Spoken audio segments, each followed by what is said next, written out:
I like to imply there's riding and there's riding correctly, which are two completely different things.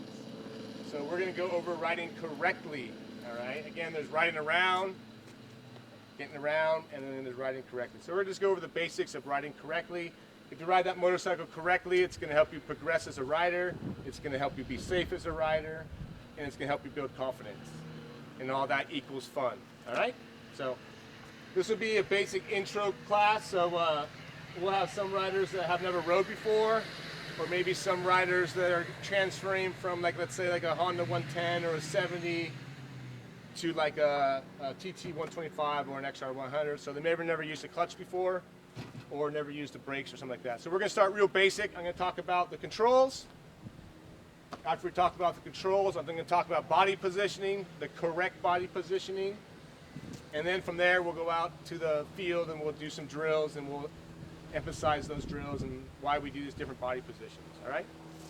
So first, we're going to just start with, you guys can sit there if you want. You can stand up if you want to look. I think you guys know where all the controls are at, so you probably don't really need to get up and look, but I'll just kind of go through my drill. First, we have right here on the right side, we're going to have the electric start. It's going to start that motorcycle up. And then here on the left side, we have the kill button. It's going to turn the motorcycle off. You see that? Push this button, turns it on. Push this button, turns it off. Every bike's going to have its different characteristics. Some bikes you got to give a little bit of gas. Some bikes you don't. But what I do recommend, don't hold the throttle wide open and trying to start that motorcycle. You can see it's giving it too much gas. So a little bit of gas. The only time you're really going to have to give it a gas, hold it wide open, is after you fall down. If you have a carbureted bike, sometimes they'll get flooded, especially on these beginner motorcycles right here. You're going to have to hold that throttle wide open to clean that carb out to get it started. So every single bike's going to have its different characteristics. Just learn the characteristics and the sounds of your motorcycle, and then we can move forward from there. On the left side, do you know where the starter is and the kill button before I move on? Starter on the right, kill on the left. Perfect. Awesome. So we'll move on. On the left side is where all the shifting occurs, all right? So first we'll start off, again, so you guys can see. First we'll start off right here. This is the drivetrain right here. This is going to put the output to the motorcycle. As you can see right now, the tire's rolling. I can start the motorcycle, and there's no power to that drivetrain. All right? So to put the motorcycle into gear, to get power to the drivetrain, this will be the gear shifter. That will put the motorcycle into gear, controlling that drivetrain. Our gears are, all the way down is first gear, and then we have 4 gears up. 1 down, 4 up. In between first and second is neutral. It's like a half gear. At the beginning of the day, you guys will probably hit some neutrals, but as you get a little bit more experience, you'll learn the gears a little bit better, and you skip right through that neutral gear, all right? I recommend today, as we're starting the motorcycles up, or when you're doing your students, I always like to get them to start the bike in neutral, all right? First, so they learn where the gears are at, because a lot of times they don't know where the gears are at. And also for safety reasons. If they start the bike in gear with the clutch in, they might forget that they have the clutch in, they let the clutch out, and the bike just takes off on them. Or they just try to pull the clutch in and try to take off. A lot of times they'll be in the wrong gear, second, third gear, frying the clutch, and then mom and dad have to buy them a new clutch. So at the beginning, it's always good to get the kids to put the bike in neutral before they start the motorcycle, so they learn the gears, and for the safety reasons, so if they forget to have the clutch in, the bike doesn't just take off on them. All right? So again, the bike is in neutral. There's no power to the drivetrain. Controlling that drivetrain right here will be the clutch.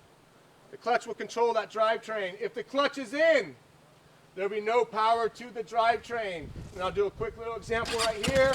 I'll get this bike started up. As you can see, the bike's in neutral. It's going to roll. I'll pull the clutch in. I pop it down in first gear because I always take off in the first gear. I pop it down to first. Again, you can see there's no power to that drivetrain. But as I slowly let that clutch out, it's going to start adding power to that drivetrain. Now we got power to the drivetrain. And simply to take the power away from that drivetrain, I can pull that clutch in. And when that clutch is in, you can see that tire will spin. Better example is if you take it off the stand. I can see right now the bike's in gear. The bike does not roll back and forth. But when I get into neutral, you can see the motorcycle roll back and forth. So again, to take off, can you throw me that helmet right there, please?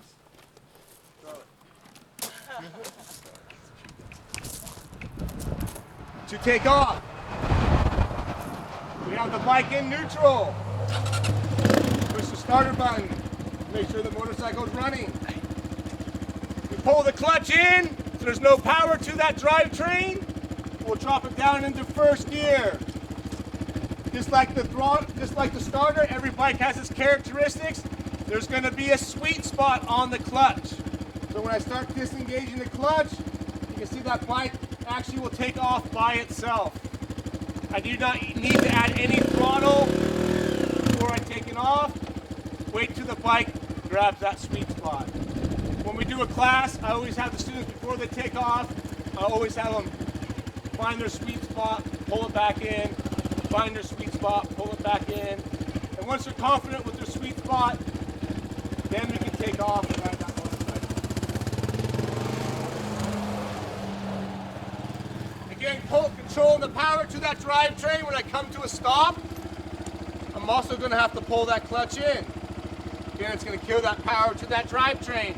Or if I don't pull that clutch in when I come to a complete stop,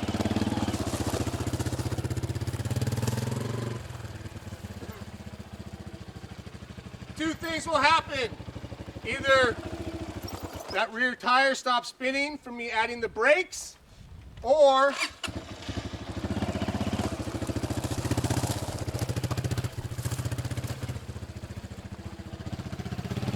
me not using the bike and the bike is going forward. So again, to take the power away from the drivetrain, I need to pull the clutch in.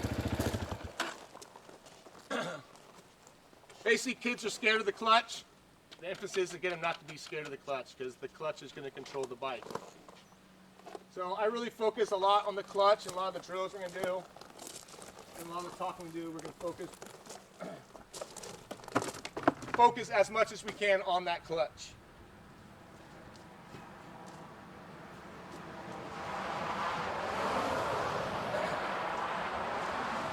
So again, all the shifting is done on the left side. We always take off in first gear. We get that bike started. Pop it down into first gear. We slowly let that clutch out.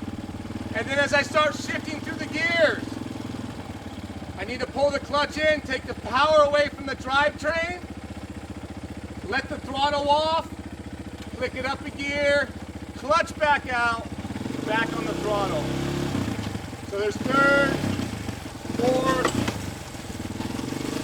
now I'm up in the fifth gear, and same thing, I need to pay attention to my gears. Now I'm in the fifth gear, I need to work down my gears. So same thing, clutch in, power off, fourth, third, second, first gear, and then back into neutral. It is not my job to know what gear you're in. You need to know what gear you're in, all right? I'm not riding your motorcycle. You're riding your motorcycle, so you need to pay attention to what gear you're in. Whether that be you counting the gears or knowing the right RPMs, all right? And I like to do some examples for the kids. For instance, when your parents drove you here today, did the car drive down the freeway in first gear with it shaking? Or as you got on the higher speeds, did that car shift up into higher gears? Same thing when your mom slowed down to the stoplight. Did that car downshift into a lower gear as it slowed down? Or when it tried to take off from the stoplight, did the car try to take off in fourth gear? No, it downshifted back down to first gears. So again, it's your responsibility to understand your RPMs. Basically, as you go down the straightaways building up speed, you need to shift up to higher gears. And as you're slowing down your speed, you need to downshift into the lower gears. Again, paying attention to the correct RPMs of your motorcycle. So some kids right away will get it and they'll be standing up and doing that, and I find some kids just, they're not going to get it the first day. So they're only going to get like, they're not even getting the standing up part, you know what I mean? They're going to get just the first part of just taking off and doing the circle thing, you know what I mean? So you have to identify when you're coaching the ones that are going to get that, you know what I mean? So I'll actually it sounds bad, but I'll actually put a little more emphasis on the ones that start getting it. Because the ones that aren't going to get it, they're only going to learn so much that day. They're only going to learn like 2-3 things, and then they're not going to try to stand up. They're not going to get it. They can't find that balancing point. You know what I mean? Right. They need more time on the bike. Yeah. Right. Where the other ones kind of have a little bit better. You know what I mean? And they're gonna get it. So you can explain it to them. You know what I mean? And they're gonna understand it. Or the kid that doesn't understand it, you can explain it to the sun don't shine anymore, and they're gonna go yeah, and they're just gonna sit down and go right off in first gear and never shift all day long. Right? So there's nothing you can do about that. You know what I mean? So when I do a class, there's always gonna be 2-3 kids that don't get it, you know what I mean? And I just let them do their thing, and they're happy because they rode. And then there's gonna be 4 or 5 kids that are gonna get it, and they're gonna be progress. So you just have to identify that, you know what I mean, in a sense. So that's what I do. Okay, thank you, Rob. Yeah. I appreciate that. Because realistically, you only can learn 3 things in one day. You know what I mean? So we're putting a lot of information in a kid's mind. You know what I mean? So. Completely agree, my friend. Thank you. The main thing is just trying to teach them to work that clutch and throttle together. A lot of them just want to let go of the clutch, and so I'll do a lot of the drills. You know what I mean? When I take off, just watch my hand and really try and keep your finger on the clutch. When I'm riding, just like all you guys are riding, we ride with our fingers on the controls. 80% of the time.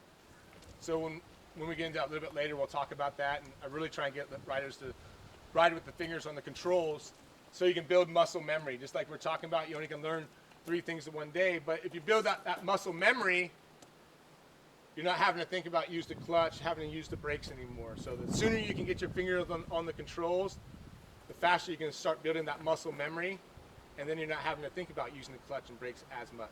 Right. But if you're riding like this the whole time, you're always having to think about clutch. Should I clutch, brake, stand? Which one is it? And then you're taking focus away from the trail ahead of you. You build muscle memory, you can just focus on the trail ahead of you. You don't have to think about clutch, brake, stand, sit. There's like a route, you just react. I don't know what I did, but it reacted, worked correctly. And you move forward. Right. But not having to think about it is a hesitation, right? And we all know what happens when you hesitate on a dirt bike. Yeah, not good. You end up behind Tara, stuck on the route. All right. One finger or 2 finger clutch? That doesn't matter. 1 to 2 fingers, whatever's more comfortable. Doesn't matter. Just try to get them not to use all 4. All 4, then you're only hanging on your thumb. For the kids and the women, I don't get on it too much, because sometimes kids' hands are too small. Yeah. Right? But again, if they can, And then what you do is just kind of repeat it, even if they're not doing it, you just kind of repeat it, so then they start getting it too, you know what I mean? Sure. But one second, you go on, the sound. Yeah, when they say a question, if you could repeat the question yeah, and then perfect. the answer, Yeah. thank you. What was your question? 1 or 2 fingers. Oh. Yeah. So using the clutch, 1 to 2 fingers, doesn't matter, any of these combinations, 2 fingers, 1 fingers, any of those combinations. Just try not to get all 4 fingers on the controls, then you're just hanging on to your thumbs only.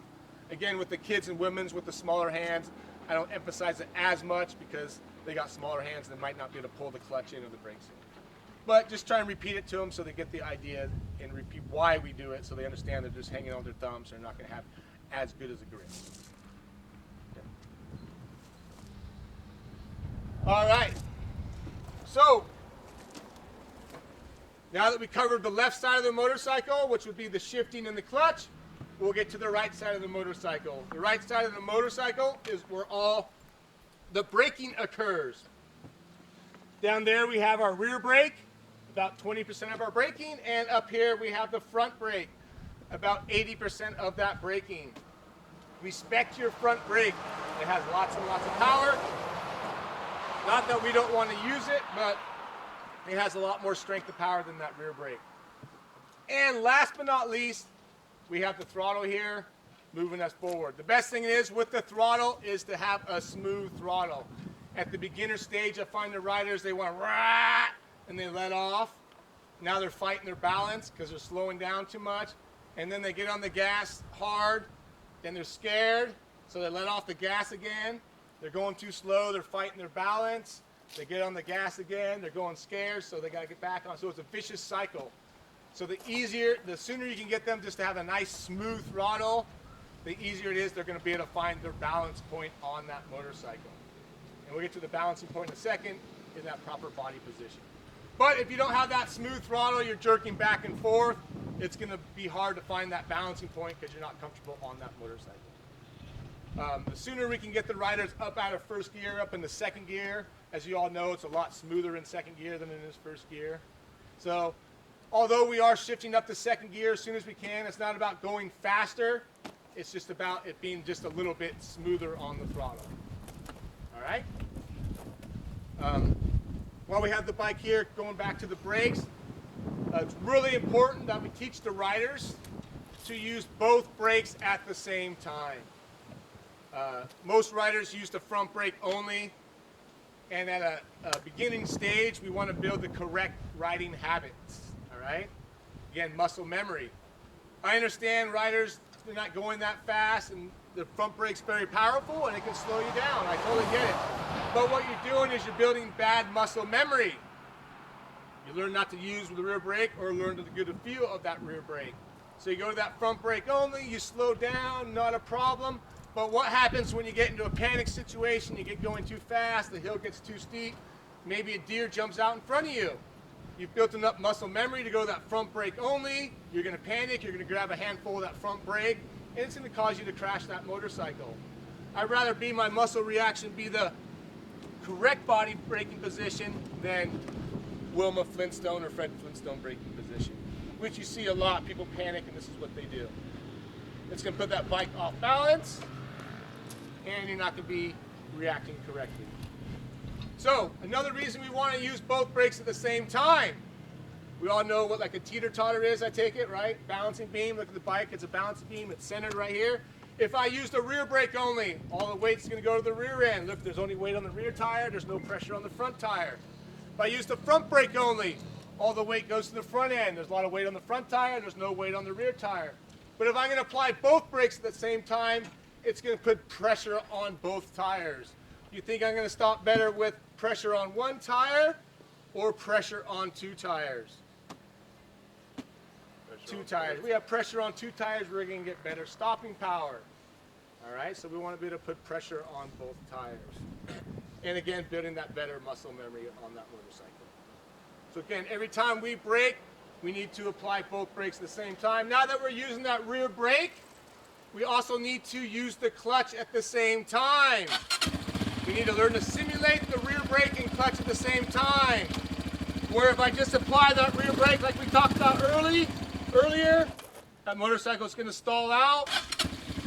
Or if I barely apply it, you can see that rear tire is still creeping forward, and it's still moving forward. Now I know you're barely even using any rear brake. So I need to learn to use the clutch and rear brake simultaneously. So every time I brake, now that we're using both brakes, we also need to be using the clutch at the same time. So all the controls at once. And it's really important. We do a lot of drills where we're learning to use all the controls at once. They are called your controls. It's always my favorite part of the class, right here. So the more you use your controls, wait for it, the more you can control your motorcycle. All right, if you're not using your controls, how are you able to control the motorcycle? So do not be scared of your controls because they control that motorcycle. They're going to slow it down, or they can adjust the RPMs, the horsepower, by using the clutch, or again, slowing it down by using those brakes.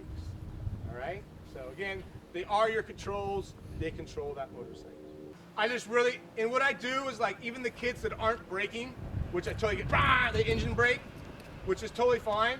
But what I try to get them to do, I want to see them just react. I just want to see, even if you're not using the rear brake, I want to see the muscle reaction. I don't mind the engine brakes. It's their first time riding, but I just want to see them do this.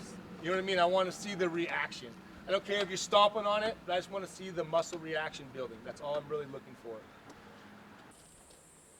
I'll try to emphasize to kids this is the day to learn. Like there'll be kids that, you know, maybe have more experience than another kid, but they got lots of bad habits, you know, they're faster. So they want to be like the fastest kid sitting down. And I go, hey, I already know that you can sit down in first gear. You know what I mean? But let's try something different. You know what I mean? So let's try something different. That's what I'll try to emphasize. If I see that they're a little bit better, but they got a lot of those bad habits, I'll explain to them, hey, I already know you can do that. Let's try and do something a little bit different. You know, after today, you can go, you know, with your mom and dad, and you can do what you want to do. But this is the, you know, time. You know. Again. So really, just really emphasize, you know, getting comfortable using controls. Don't be scared of them. Using the brakes at the same time, and just, you know, teaching them to use that throttle and clutch together, finding that sweet spot on that motorcycle. Again, before I take off, I always have them sit there and find that sweet spot. And once I see like they're comfortable with that sweet spot, I'll, you know, give them the old athletic, you know, tap on the butt, right, and get them going, you know, on the back, whatever it is, and get them going, you know. No? Yes, sir. Do you have any way of, like when people panic and grab a whole handful of right hand and they've got the front brake and the gas, do you have any way to, or any method for breaking people of that immediate reaction? If people, you know, do the throttle and front brake all at the same time, there's nothing you can really do immediately. I mean, it's just them not knowing the controls and being flustered. A lot of time I'll make them, before they take off again, I'll make them take a deep breath, you know what I mean? Get them to refocus, you know what I mean? Or, you know, if they have, you know, a really bad one, I just kind of tell them to sit down for a minute before they get back on the bike and stuff like that. But most of that stuff has to do with just getting a little bit of time, and a lot of it has to do with just bad body posture, you know what I mean? You know, I find a lot of the teenage kids, you know, they're like, yeah, they want to just ride, and I really go over the clutch, and then it gets really serious in like 3 seconds, you know what I mean? And I'll go, look, this is why you shouldn't need to be listening when I was talking, you know what I mean? Because they find out how serious it gets real quick, you know what I mean? So I think they just kind of get an eye opener in a sense, right? And that's why we try and do where we do the drills, we're gonna be a big open area, right? So they can make that mistake, and you know what I mean? And that's why I give them all the safety gear. And that's why I tell them, you are gonna crash. I go, when you crash, I let them know that they're gonna fall down. Yeah. That's part of the. Yeah, it's part of it. They know. I let them know they're gonna fall down. Riding a motorcycle and riding a motorcycle correctly are two different things. All right. So we're gonna again talk about riding the motorcycle correctly. All right. I know you guys can all go around in a circle sitting on the back of that motorcycle, but we want to get you guys in the correct body position. Riding a dirt bike is one of the most athletic, demanding sports there is. It's a sport. All right. So we're gonna name some sports. Let's name some sports besides mountain climbing, swimming, running, and archery. Over here, out here, right up front. Show me your golfing stance. There we go. Oh yeah, he's ready to tee off. There's a golfing stance. There we go. Next one, name your sport. Get up here. Soccer. There we go. You're a goalkeeper, ready to defend that goal. Yeah, there we go. Get up here. Next one. Let's name you a sport. Tennis. All right, tennis. That's a good one. Let's get up here. We're running out of sports. Let's get everything going. And let's see that tennis position. There we go. Perfect. Yeah, let's go up here. Let's name me a sport. Soccer, Brian. Here we go. Soccer. There's soccer. Is surfing? Surfing's perfect. Let's see that surfing stance. Oh yeah, definitely. There we go. Something Surfing. like that. There we go. Perfect. Let's get up here and name me a sport. All right. Can you guys see a similarity in those sports? Yes. We're all standing up. Balls of the feet. Bent in the knees. Elbows away from the body. Right? Boom. In an athletic position. Even though I'm providing you guys with a motorcycle today with the seat, that's not what we're going to be doing all day. We need to learn to get stood up on the motorcycle. Not that there's anything wrong with sitting down on that motorcycle, but we need to learn to be standing up on that motorcycle also. All right? We need to learn to be in a relaxed riding position first. Once we can get in a relaxed riding position, then we're able to move around on that motorcycle. All right? So the most important thing is when we get them standing up, is to get them relaxed on that motorcycle. If they're not relaxed, they're not going to be able to move around to the other body positions that we need. All right? And I like to call that relaxed position, just, you can call it whatever I like to call it the elevator position. All right? Because I've never seen anyone standing in an elevator like this. Right? You're more standing up straight, more relaxed. So that's how I try to emphasize that, all right? Why we are standing. As you can see, it's loose out here. We have knobbies on that motorcycle. We need to be moving around as much as we can to put traction to the tires. If we just sit in one spot, the motor's right here in the center, we're not putting the traction to the tires, and we're not building up that confidence and getting a good feel to that motorcycle. The more traction, the more movements we get, the more traction we get to the tires, the better feel, the more confidence we're gonna have on that motorcycle. Also, if we're standing up, we're able to use our legs, all right? And why we want to use our legs. Do people know why we want to use our legs? Anyone? Suspension. Gripping the tank. Gripping the tank. Steering. What else reasons we have? Weight, left and right, Yeah, pegs. weighing the pegs. All right. So I got 4 basic reasons why we're going to weigh the pegs, and I'll get to that in 1 second. So standing up on this motorcycle. If we're standing on that motorcycle, we can be loose on that motorcycle. You can see me standing up right now. Boom. You can see that bike moving around. And you can see my body's pretty much stable, not moving around. But if I get sat down, now I am attached to the motorcycle. Whatever the bike does, I do. Right? So if I can get stood up, I can let that bike move more freely between my legs, and I'm able to transfer my weight more. All right? Getting better traction to those tires. Now that I'm standing up, I'm using my legs, not my arms. If you look at the handlebars, look at all that weight is directly below those handlebars, right? So we're standing up using our legs, like we talked about first. We're gonna have quicker reaction because we're in an athletic position, right? Also, now that we're standing up, we're using our legs, not our arms. Let's look at our legs and arms. Which one's bigger, our legs or arms? Our legs are bigger. So now we're going to have more strength. We all want to have more strength. It's a heavy motorcycle. And now that we're using our legs with more strength, quicker reaction, we're controlling the bike down here with the foot pegs, not the handlebars. As I just said, all the handlebars, all that weight's directly below it. So with those wimpy little arms you have, you're having to control all that weight. But if you're standing up with those stronger legs, you're controlling the bike with the foot pegs. If you look at the foot pegs, almost the lowest part of the bike, lower center of gravity. Lower center of gravity, less weight you're having to transfer around. So you got quicker reaction, more strength, and less weight to have to transfer around from standing up. And the last but not reason, the fourth reason, the main reason why we're standing up, look at the handlebars compared to the foot pegs. Which one is narrower, the foot pegs or the handlebars? Foot pegs are narrower, so you're going to have less distance to travel. So you got less distance to travel, a lower center of gravity, more strength, and quicker reactions. So for the kids, I like to example, when you want to control the bike, like woof, woof, woof, or little sound effects for the kids, you know what I mean? So again, you can see, you can listen to the sounds, you can hear the movements. You got big, long, heavy movements, or you got quick, light movements on that motorcycle. So standing up on that motorcycle, attacking position, moving around a little better, and then we're going to get to the elevator position, standing straight up on that motorcycle, and then this is a slight little bend at the hips. You can see both these positions, I'm centered on this motorcycle, right? Centered on the motorcycle, on the balls of my feet, all right?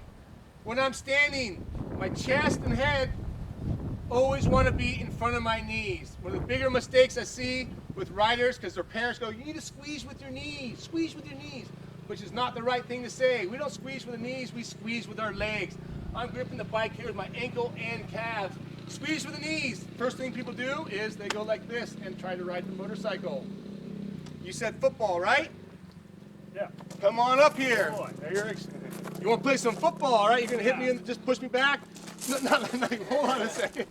You said? Yeah. So if I got my knees in front of my shoulders, hit me in my shoulders now. You can push me back, right? But now, if I get my shoulders in front of my knees, now I'm more planting the legs. Now you can hit me. Now you can see me more stable because I got the energy and force driving into my legs. So if I stand with my knees in front of my shoulders, every time I accelerate, it's going to throw me off balance. Also, from here, now I'm not centered on the motorcycle, and now the bike's actually off balance the whole time I'm riding. Again, if I'm right here in the center of the bike. Now the bike has a pivoting point right here, and it's going to be easier for me to adjust my weight accordingly.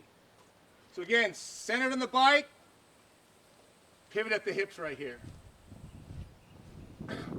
Also, by keeping my chest and head up over the front end, I'm always able to keep that front end down and maintain forward momentum.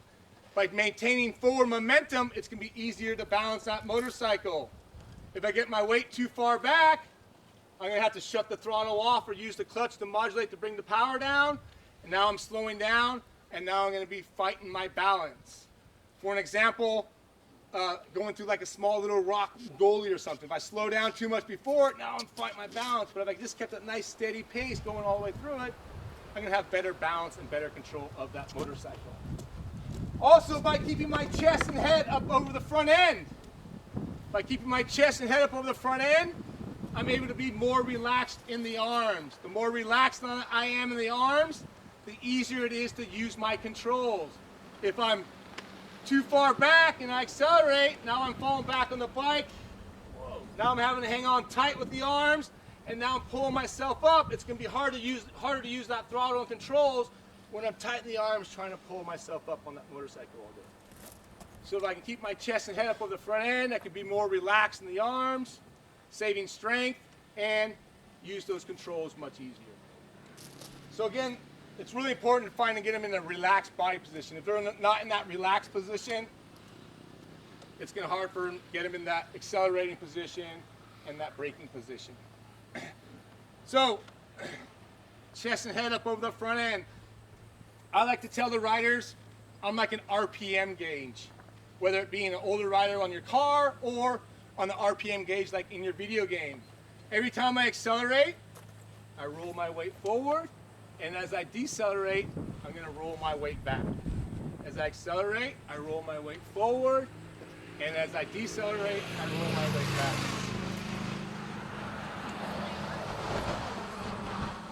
The video game. How do I explain RPMs to kids? I try to use it as a video game.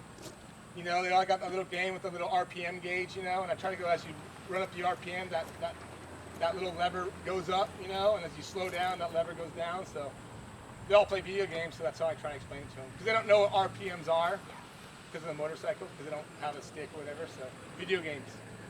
If they don't get it, like, and I go, like, if you can't stand up, it's not a problem, you know what I mean? Like, it's the first time riding. It's been 7 minutes, right? You know what I mean? Like, I get it, you know what I mean? So I just try to teach them the right techniques, and they can't, like, I'll let them do the braking sitting down. I let them do everything sitting down, they have to. But all day long, I just try and get them to stand up and try and find the spot. Because they're going to build confidence as the day goes on, you know what I mean? They get more relaxed.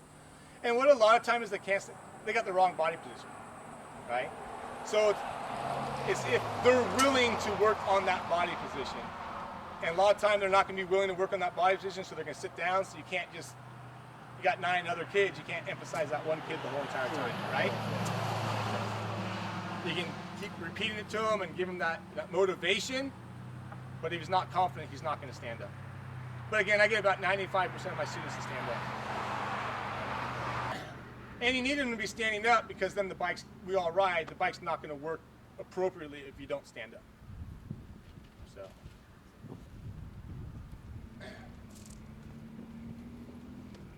So again, as we accelerate, we roll that weight forward. As we decelerate, we roll that weight back. You can see I'm doing all these body movements, not using my arms.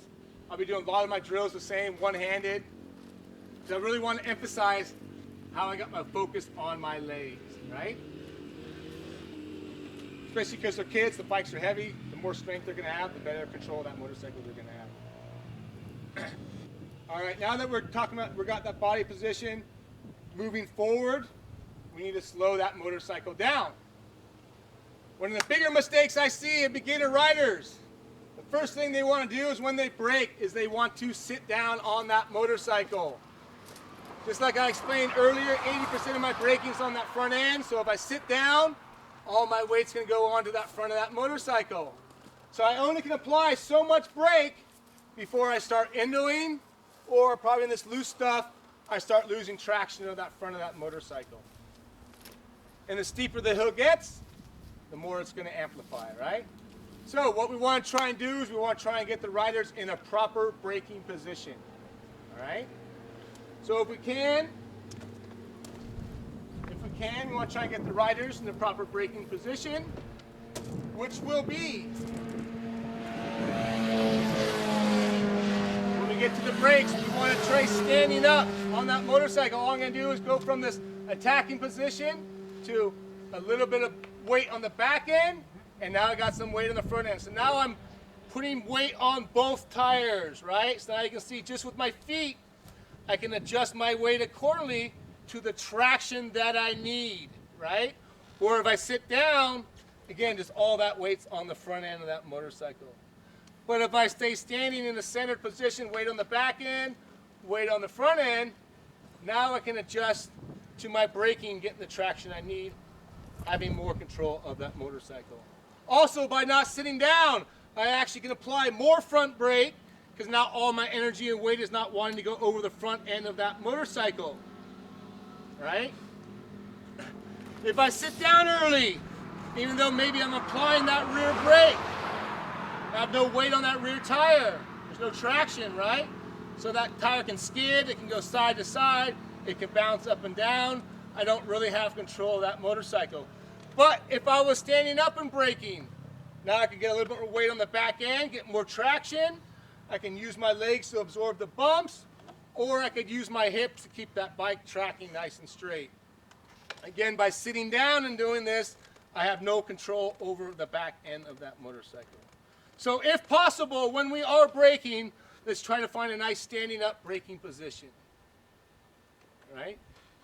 There are times when we're sitting down braking, don't get me wrong, but most of the time we will be standing up braking on that motorcycle. All right? Going down a hill, I'm always standing up, whether it be braking, in the center of the bike relaxing, or up on front of that motorcycle accelerating. Again, when we're doing the brakes, weight distributed using both brakes at the same time, really important. I don't care how hard they're braking, just as long as you're building up that muscle.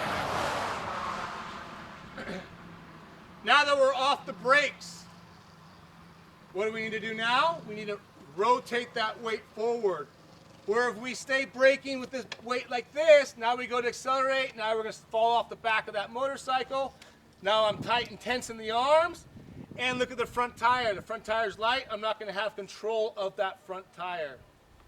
So what I need to do, if it's a nice, gradual corner, or when I'm done braking, there's not much in front of me, I got good traction, I'll get off the brakes, I'll roll my weight forward, and I'll have a nice smooth acceleration.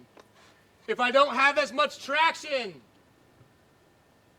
I'm coming into a corner, I might want to get sat down, all right? Again, there's nothing wrong with sitting down. It's just same thing as standing up. There's a proper way to sit down and a wrong way to sit down, all right? When we're going to talk about sitting down, we're going to talk about entering that corner, getting sound, sitting down on that motorcycle. And this sitting down position in the corner will be the same for any other time that you're sitting on that motorcycle. All right, so anytime you're sitting on the motorcycle, this will be the proper technique. But this will be work the best. What it emphasizes working the best is through those corners to get you the best traction, the better control of that motorcycle. So we'll go to shifting our weight forward, getting sat down on that motorcycle.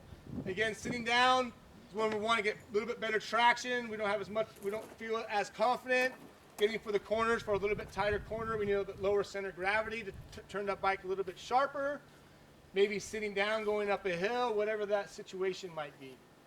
All right, so we'll go from our weight back braking, and now we're going to get our weight forward to accelerate. You see how far forward I'm sitting on this motorcycle? Practically all the way up on the gas cap. All right, it's really important we get them sitting forward on that motorcycle.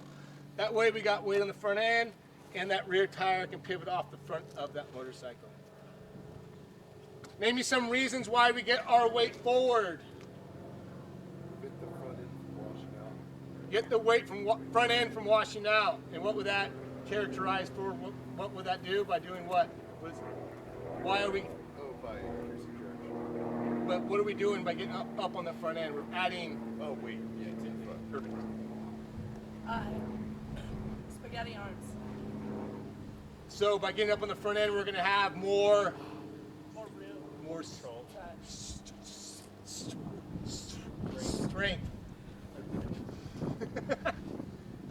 All right. So the reasons why we're gonna get so we're a little bit iffy. It sounds like why we're gonna get on front of the bike. So I'm gonna explain to me the 4 major reasons why we get on front of that motorcycle.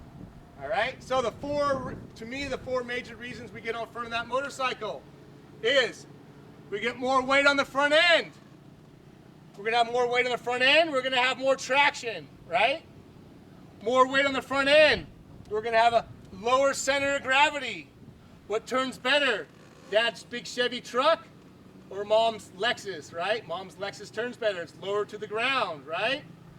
Also, we all know what a Beetle Bug is, right? A Volkswagen Bug.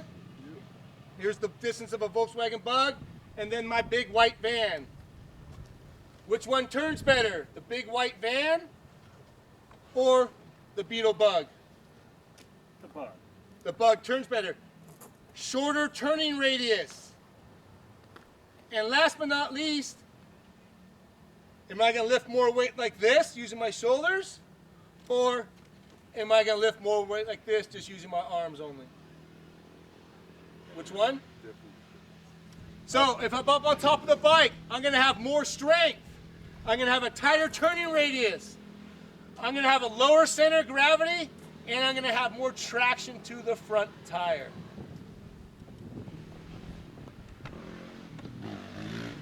That's pretty much the main reasons. There's more reasons, obviously, you get into it more definite, but again, they're only going to obtain so much information. And I think those are going to be the 4 major that get to the brain the best. You know what I mean? So that's why we get our weight forward. All right? On the gas cap. On the gas cap. On the gas. On the gas cap. I don't care if you got bad knees. Don't give me that stupid excuse. Also, the further forward we stand, right? Look, when I stand up, now I'm in that perfect position, right? If I'm like this, I stand up. As I'm accelerating, I stand up. Now, whoa, now I'm back on the back, pulling myself on that motorcycle. But if I'm on the balls, forward on the bike, when I stand, it's going to put me right in that perfect position. I'm not having to adjust my body position, causing that little bit of a hesitation. I feed off the people. You know what I mean? Even when I'm doing the speech, if I got a bunch of kids and I see the kids just start throwing rocks, I'll just shorten it up. I'll actually tell the kids, hey, I'm not mad at you, because I'll talk loud like this, and I'll repeat myself over. I'm like, I'm not mad at you at all, but I have to emphasize this into your brain. You know what I mean? Because they're like, oh, I'm like, dude, I don't care. Like, I don't really care. You know what I mean? Like, but your mom does. She paid $275, so I can tell you to stand up all day long. You know what I mean? In a sense, you know what I mean? So I tell the kids, you know, like, I'm not mad at you right now. I'm just talking loud, you know, so you can hear me and understand. Because if you're all like, you should stand up more, yeah, whatever. Yeah. Plus half the kids. And you gotta, you know, every kid's gonna be different. Some kids you can have fun with, you can joke with, and tell them he sucks, right? And some kids you can't say that to, right? Like, you know, and a lot of it's just encouragement. You know what I mean? You gotta give them a lot of encouragement. You know, there's a lot of good jobs, you're doing better. You know, just even baby steps, them getting to their foot to the rear brake. Yeah, that was awesome that time. You know what I mean? And then they're gonna try it again, right? Yeah. If you don't give them the encouragement, they're like, why am I trying this? Right? Yeah, exactly. Stuff like that. A lot of encouragement. Like I said, what it is that kid that has that bad attitude. Yeah. You just let him ride around sitting down, going in circles. You know what I mean? Like, you just don't put your emphasis into him. You know what I mean? He's not gonna listen to you. He's not gonna pick anything up anymore. You know what I mean? You can tell him, hey, use the brakes for safety. You know what I mean? You know what I mean? That kind of thing. But besides that, you really can't teach him anymore. Just let I him. don't want them to be a hazard, dude. Yeah, that's why you just teach them the brakes and get them. But they're not gonna learn. They're not gonna listen anymore. And the kids that want to listen, you put a little bit more emphasis into them. You know what I mean? If I find a kid not paying attention, no, I usually don't give them a harder drill, because that's why they're not paying attention, is that they're frustrated that they can't do it, and they think the sport sucks or that, whatever it is, because they can't do it correctly and they thought it would be easy. So, if anything, I'm going to give them something easier to do. I'm going to back it up a step and give them something easier to do. How frequently are you pulling kids off the bike and off the course and go sitting? You know, kids with bad attitudes, not wanting to do it, not really very often at all. I mean, You got a couple kids that will. I've had a couple kids not want to do it, and that parents sign them up and that. But really, more what it is this: the kid's going to get flustered because it's hard, and he thought it was going to be easy. He's going to get flustered because he's scared. You know what I mean? He didn't think he was going to be scared. So. What about for safety reasons? Do you pull kids out? No, because that's what they're here to do. They're here to learn, and they're not going to. If you pull them out, they're not going to get any safer. You know what I mean? That's what we're here to do, is teach them to be safe and teach them how to ride. You know what I mean? I'll stop them and emphasize them to, do it right. You know what I mean? If I have, this all depends. If I have a lot of, 9 kids, I'll have another instructor. Yeah, I won't do it by myself. So like 5? Yeah, 5, 6 kids. Yeah. Kind of works for you. Yeah. Do you split kids up by skill level at all? So if you see people that are more struggling, do you keep them in? No, I don't split it up, because then you're just running around and not getting focused. If I do split it up, I'll have, the slower kids on the right and the slower kids on the left, but doing the same drill in a sense, you know what I mean? But So we're gonna go out. what I would do, sorry, let me finish. If I do split them up, we'll be doing all the same drills, but I'll put the 4 faster kids with the 4 faster kids and the 3 slower kids with the slower kids, but they'll still be doing the same drills. But I'll just kind of group them in a sense, you know what I mean? But I won't be like, you need to do wheelies and you need to be learning to take off. Then it gets too confusing and too much going on. Now we're going to talk about, this is actually one of the most important things also, not a lot of important things, is foot position. Most people who ride the motorcycle, they don't pay attention to their feet at all. Who pays attention to their feet when they ride? Yeah? I do. Yeah. We'll see about that, right? All right, we'll see about that. So again, I'm moving my feet around just as much as I'm moving my body around. So let's all get stood up real quick. So let's stand real quick. Let's point our toes out like a duck. All right, now let's try and squeeze your knees together. Not happening, right? Heels in the same place, toes in. Now squeeze your knees together. All right, which one's easier, with your toes in or your toes out? Toes in. Toes in. So most people when they ride, yeah, it's Sunday. Let's go ride. Woo! So first off, smash my toe, twist my ankle, twist my knee, right? It's not safe. Get your toes in for safety reasons. Secondly, if my toes are out, I'm not able to grip the motorcycle. So I go back like this, I fall off balance, I have to pull myself up, the bike narrows, I fall forward off balance, so I find myself pushing and pulling all day long. Brian, why are my arms so tired? Why am I so tired? Because you're pushing and pulling all day long. But simply by tucking your toes tight, now I'm able to grip that motorcycle much better. I can get the bike up better balanced. I'm able to do all those same movements. Now not using my arms, focused on my legs only. So I can go forward, whoa, accelerate, back to the whoops, bah, bah, bah, bah, then roll my weight forward. Again, all these body movements by not using my arms. More relaxed in the arms, better controls, more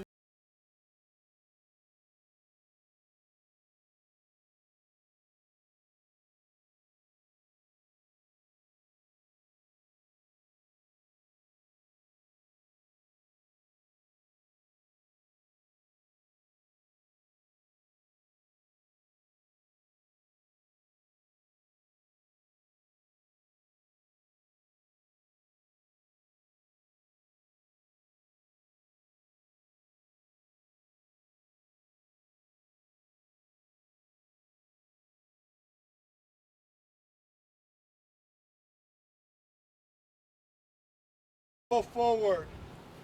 Or if I brake and then roll out, now I have to pull myself forward because I'm not able to grip that bike anymore. Same thing getting sat down. This will be where you squeeze with the knees. All right? So, let me turn the bike so you guys can see this one. So, when I use the brakes or controls sitting down, again, tucking those toes in, boom, I get sat down, I get done